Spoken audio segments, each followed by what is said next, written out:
Okay, I'm gonna get started. Good afternoon, everyone. Thank you for joining the DISYS live Q&A. My name is Isaiah Donaldson. I'm the marketing specialist here at DISYS. Today's Q&A will be focused on robotics process automation, also known as RPA. Our RPA team will answer all those burning questions that you've been wanting to ask. Um, if you would like to find out more information about DISYS and the services that we provide, please visit our webpage at disys.com or one of our many social media pages. We have muted everyone, so those who have questions for our presenters, we encourage you to ask your questions via Twitter with the hashtag RPAQA. For those who do not have Twitter, you can post your questions in the chat box located in the GoToWebinar panel towards the bottom. Our presenters today is Jeff, Giangiulio, and Alan Chadra. Jeff? Yeah, well, thank you so much, Isaiah, and thanks everybody for joining. You did a good job on my last name there, Isaiah. So yeah, as Isaiah was saying, my name is Jeff Giangiulio. I'm our Director of Global Services here. I've been in IT for about 18 years, and throughout IT, I've done everything from development to architecture to building different practices. And obviously, automation's been a integral part within all of that. So for those of you who joined our last webinar, if you remember that what we really went over was kind of the trends in the industry, where RPA is going. We went over what RPA is, what kind of benefits can provide you, and then we went into some details about how we actually implement RPA into organizations. And then Alan Childress, who's one of our expert process automation engineers here in multiple technologies, he went over a little bit about some of the lessons learned throughout our time. So after following that webinar, we got a lot of different questions and follow-up questions. So that's why we've set this up today, just to make sure we answer all of your follow-up questions, to share some knowledge around what we've learned through working with our clients around automation. Also to offer some insight into how companies are solving industry challenges through automation. And if you have any questions about what DISYS' capabilities are, please feel free to ask as well. So what I'm going to do at this time is pass it back to Isaiah. And then Isaiah, I know that we had some pre-questions come in, and if there's any live questions that come in, please ask, and we'll do our best to answer them. If there's anything we can't answer, we'll make sure to get back to you with the answer as soon as possible. Got it. Okay, the first question is, can you offer any insight into the importance of change management when implementing RPA in an organization? Yeah, absolutely, and that's a good question. Something that's interesting. So this was something that we learned very quickly. Early on, we were building our RPA practice. So internally within DISYS, we wanted to eat our own dog food, as you might say, and build a large internal automation within our company before taking the solution to market. Excuse me. While building the solution, we realized the two systems we were working with were being updated and changed without our knowledge, and we realized how important it is that the RPA team is involved in change management meetings. So basically, anytime the database or screen you're working with change, the RPA team needs to be involved, and vice versa. So for example, if we were doing an upgrade to our RPA system, we needed to make sure all parties involved with the system the automation touches were in the know. So as far as change management, I mean, I highly recommend that it's well defined and all the teams are involved from each application and from the RPA team from the very beginning, and also from the operational standpoint afterwards. So as a whole, yeah, change management is something that we get very involved with and is a very integral part of RPA. And just one other note, I'm getting over a little cold to all the folks out there. Sorry if you hear any sniffles, but I'll do my best. Got it. The second question is, what processes are the best fit for RPA automation? So for RPA automation specifically, to really dumb that question down, it's any process that is currently being done manually and has defined business rules. So define if, then, else. When you get into processes with human thinking, machine learning, fuzzy logic, that kind of goes outside the RPA realm into the cognitive space. But really, RPA is going to be for your defined, mundane, clerical type tasks. You'll find a lot of these processes are in the finance department, things like procure to pay, HR department, things like onboarding, sometimes things as simple as provisioning people's profiles, giving them access. So anything that you really see the human is doing from the front end, and there's clear business rules. And that's it for that question. Okay. Unless there's a follow-up. Okay. We can go to this question. Are there any large or small differences to consider when implementing RPA solutions into an organization that relies heavily on an ERP versus one that doesn't? So this is something that's pretty close to our hearts, because the first, when I mentioned eating air in the dog food, the first RPA implementation we actually did was internally with our own ERP system. And from our experience, ERP solutions tend to change on a regular basis.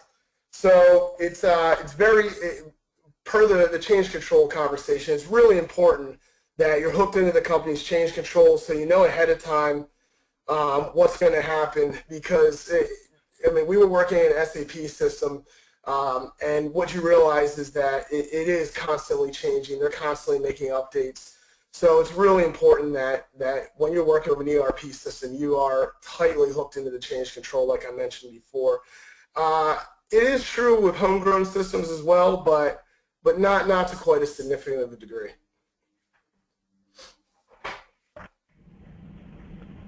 How do I calculate the ROI on automating a process? How long will it take to see these results?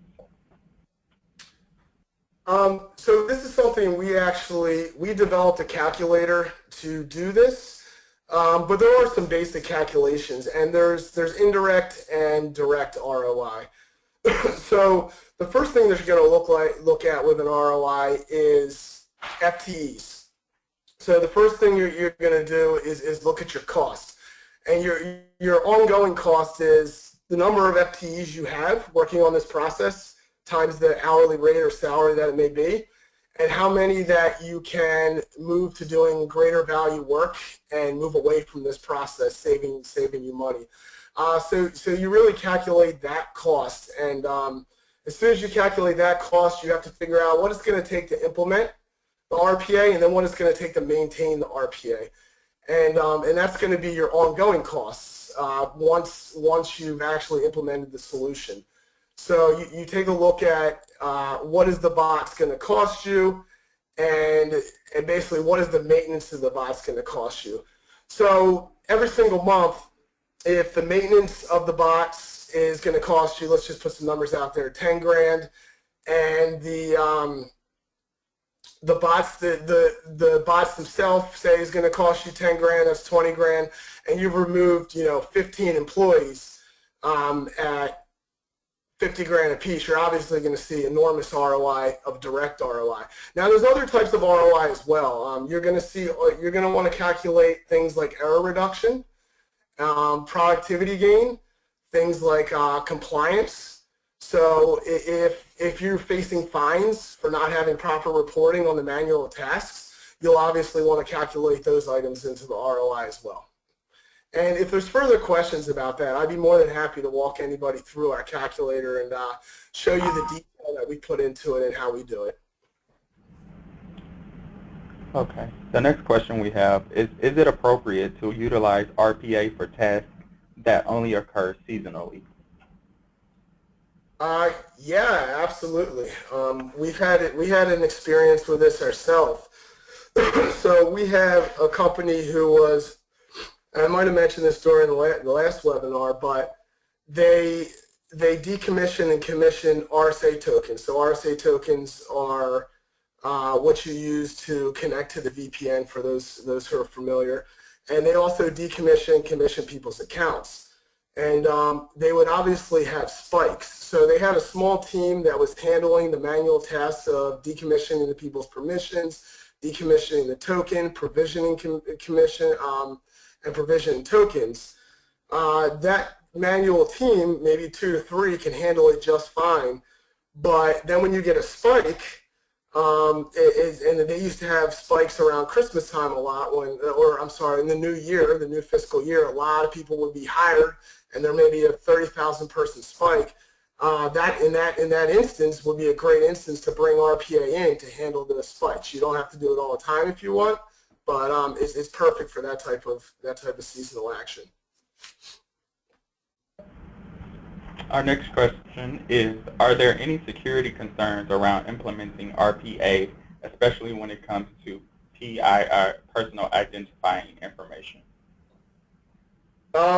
Yeah, so security, that's a great question. Security is the immediate question that comes up to us with an RPA. And I can give you the high-level answer, although I do want to, Alan, if you don't mind, I'd like to toss yours. I'd like to give it a chance for everybody to meet Alan, and this is something that he's been pretty close to in this space, around how we handle RPA and security. So Alan, are you there? Do you mind giving everybody a little deeper technical answer to how we handle security? Sure.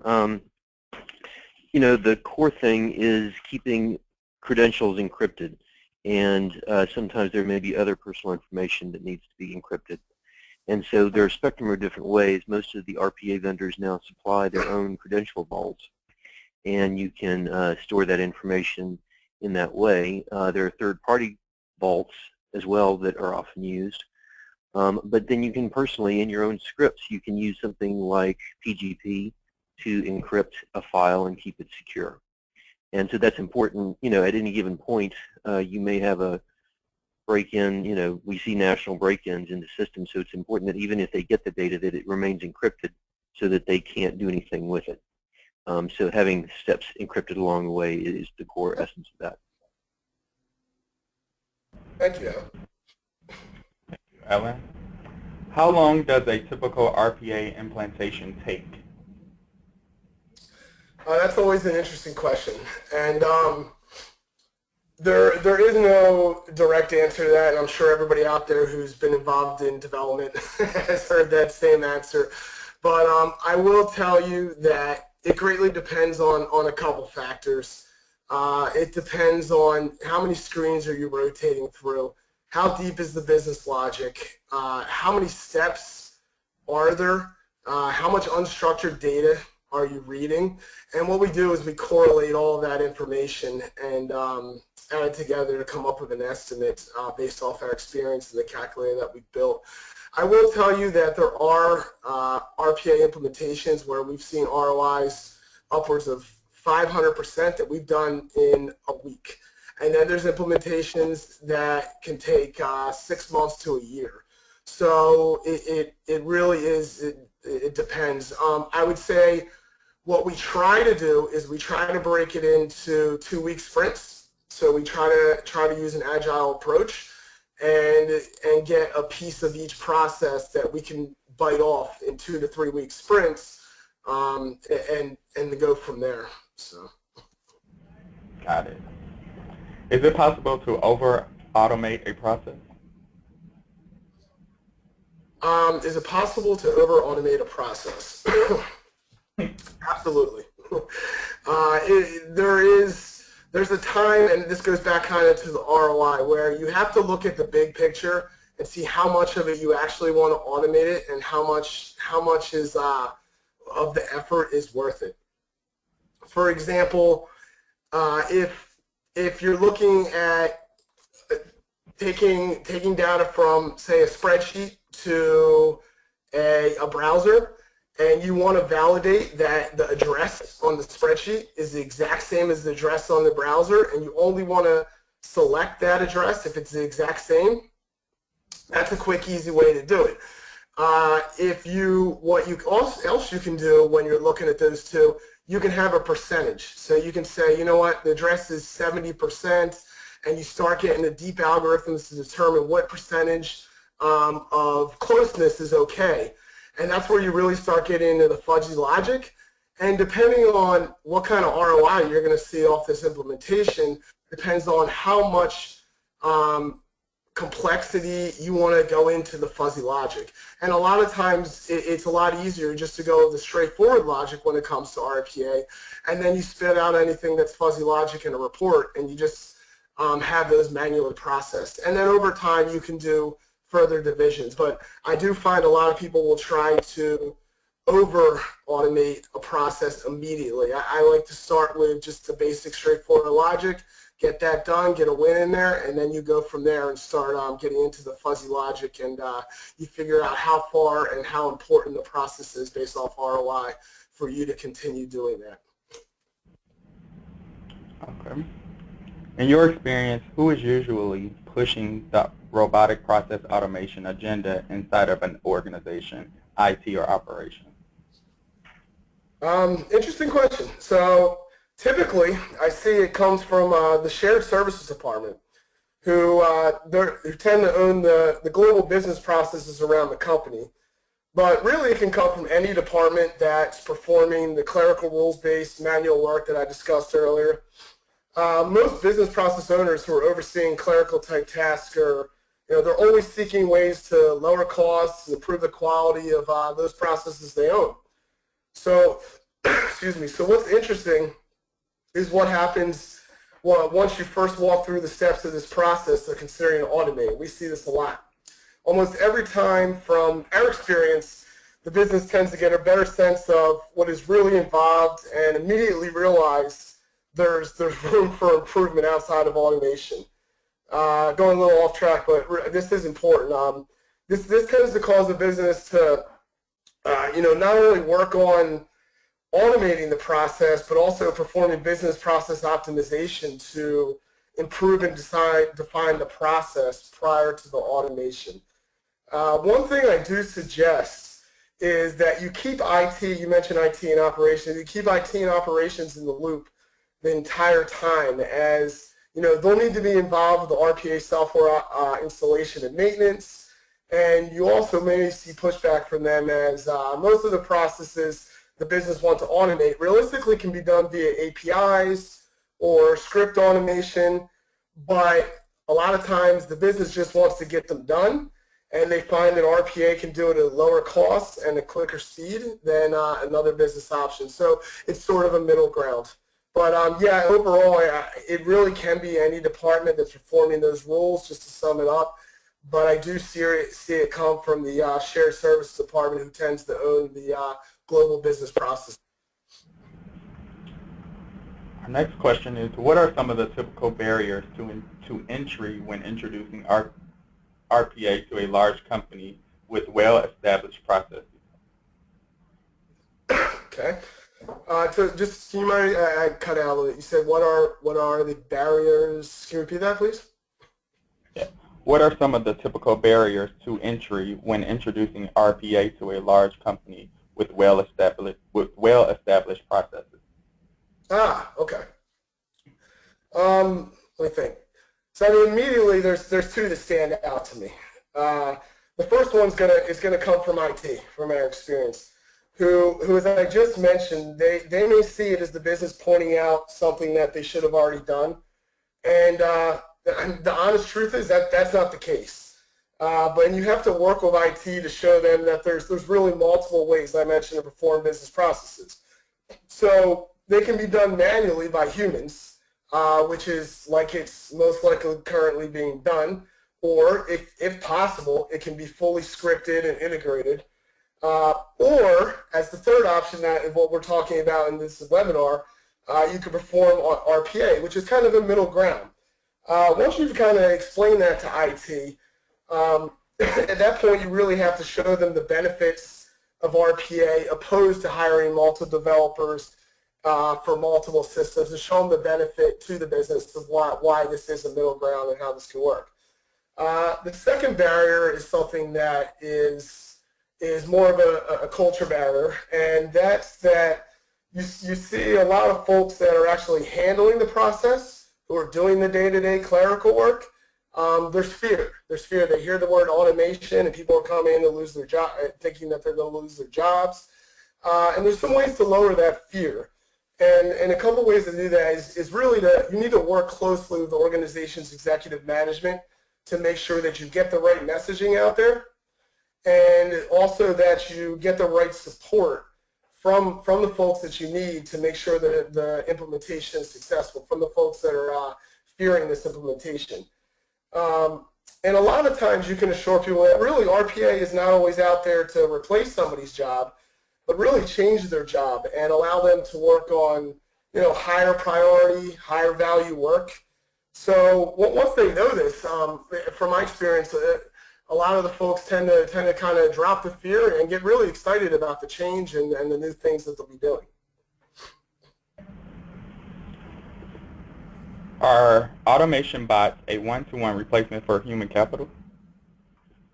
No. In my mind, and this is opinion, absolutely not. Well, they typically work hand in hand. For example, many of the processes we perform typically has the bot perform all the work it can, and then at the end it'll hand over all of the work with human logic, where maybe you have to call somebody to find something out or make a judgment call. And we take all of the ones that were not processed due to that, and we put them in a report, and then the humans will manually process the work. So as you can see, they're working hand in hand. You can also have them go up to a certain point. We've had bots where it'll fill information out in a form up to a certain point, stop, send a message to the human, tell them, hey, we need you to enter this information. That information's entered. They kick it off. So they really work in unison. That said, as your organization starts to, RPA is a stepping stone. As your organization starts to dig deeper into things like cognitive space or the AI space, I think you may see this change closer to a one-to-one, but I don't think that's anytime soon. RPA focuses a lot on cost savings and accuracy. What about speed? So that's speed. Speed is an interesting misconception that is out there, and that conception is really that RPA is much faster when running than a human. You got to remember, RPA is front end. It's going to do everything the human does. Now there are plugs that we can get into the back end. We can use APIs, but the core of it is mimicking what the human does, and it's also working on the same machines that the human is working on. So it's got the same, if it has to wait for screens to load, it has the same kind of speed issues that a human would. So for it to be accurate, it's typically around the same speed for what I've seen, or it's slightly faster. Now that said, what's really different is that these virtual employees or the bots, they can run 24/7. So where a human's only working 8 hours, this bot is doing the same work 24/7, creating much greater output. So also, another thing you have to think about is you can scale out as many bots as you like. So you've got one bot running 24/7 doing this process. Scale out, you can have 10 bots doing the same process 24/7, which is going to greatly increase your productivity and the number of records or whatever you may be processing as well. How easy is it to train and manage RPA activity? I'm sorry, repeat that? How easy is it to train and manage RPA activity? So how easy is it to try and manage RPA activity? How easy is it to train and manage? Oh, to train RPA activity. Yeah, so that's something that we actually do as part of engagement. When we go in, we start off. I'm sorry. Actually, are you asking? Just so I can clarify, are you asking to train the people to be able to develop RPA, or are you asking to train the bot? how the people to train, not the Okay. bot. Okay. Because yeah, two different factors there. So as far as training the people, that's something that we typically do, and we go in and we shadow, and we have them shadow us while we're developing, because a lot of times you need to hand it over for maintenance and maintaining, and they're going to want to be able to develop quick bots on their own. And the training really depends on the skill set of the person that you're working with. What I would say is, at a core, whoever you're training, as long as they have the very basics of development, they understand if statements and loop statements, the very basic concepts of pseudocode, it's not going to be too difficult. It's a lot of drag and drop. It's not very code intensive, and it shouldn't be a large learning curve. At least for the basic processes. And then when you get into, going into the cognitive space and the APIs, it may be a little more difficult. But for the basic processes, say you want to take one spreadsheet and move it into a simple, straightforward form, no business rules, you can do that very quickly with them, even if they don't fully understand the code. Now, when you want to train somebody for something for a very large enterprise implementation, you're going to need somebody who really understands error handling as well, and the different nuances of error handling and the best practices of that, and pretty deep development background to be able to do that. Otherwise, you'll have to ramp them up from scratch on the core fundamentals of development. I think we have time for one more question. Okay. Can you expand on some of the newer aspects of automation, particularly machine learning and some of the cognitive stuff that can supposedly perform some of the higher value tasks? And is that risky in your opinion? Okay. Yeah. At this point, that's really exciting. The possibilities. I mean, everything from RPA all the way up to, IBM Watson, that is starting to save lives, identify things for cancer.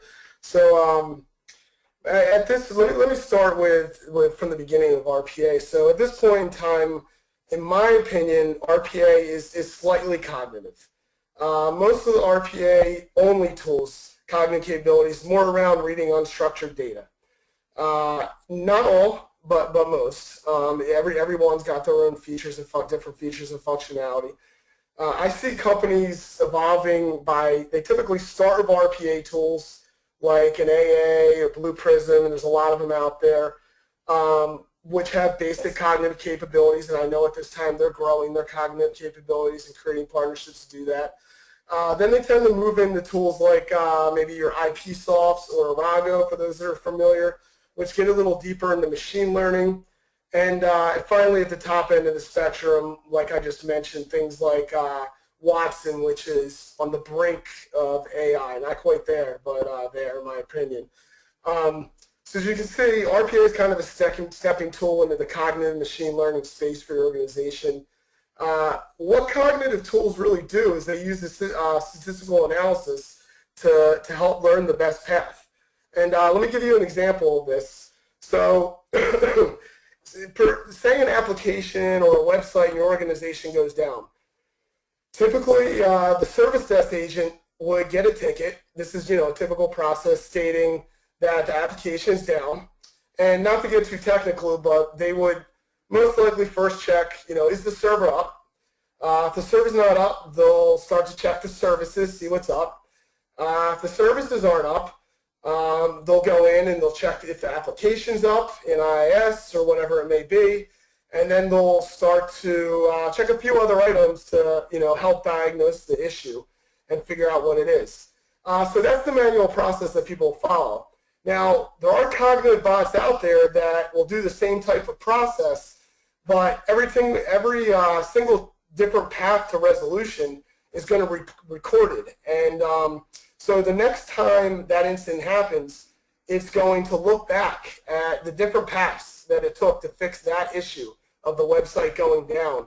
and it's going to choose the best path from statistical analysis.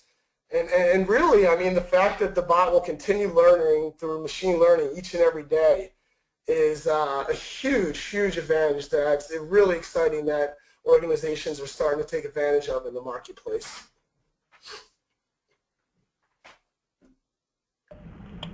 All right, I think those are all the questions we have for today. Thank you, Jeff and Alan, for answering everyone's questions. If you have any other questions that you would like to ask Jeff, you can email him with his email shown on the screen. Also, please make sure you follow us on Facebook, Twitter, and LinkedIn to stay informed of further webinars and Q&As. Sounds good. Thank you guys so much for joining. Yes, please reach out with any questions. I'm more than happy to get us together and have a conversation. Thank you. Thank you, Jeff. Thank you, Alan.